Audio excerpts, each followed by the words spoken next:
umakyat na sa 19 napaulat na namatay sa magkakasunod na pananalasa ng bagyong Mirasol, Nando at Opong.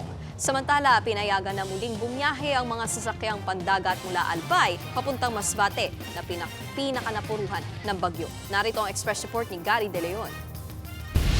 Matapos ang paggagupit ng bagyong Opong sa Bicol Region, muli na lumiwanag ang araw sa probinsya ng Rion. Sa Pio Duran Port sa Albay, balik biyahe na ang mga barko. Nagsisampa na sa Roro ang mga truck at sasakyang ilang araw ding stranded. Dahil sa bagyo, si Mang Oligario 3 araw hindi nakaalis. Laking pasasalamat na lang daw niya at gumanda ang panahon at makakabalik na sila sa kanilang bayan. Malaking bagay kasi nag-aalala din kami sa aming mga pamilya doon sa munisipyo sa Mandaon. Kasi halos pagsak din yung kuryente, walang signal, wala kami makontak.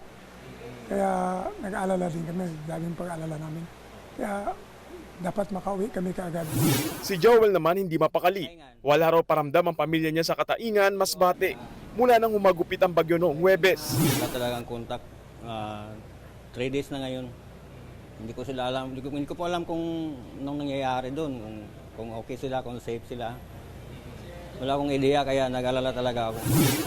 Isa sa pinakamatinding tinamaan ng bagyong Opong ang Masbate. Sa mga kuwang yan, kita mga nagtumba ang mga puno at mga nilipad na yero.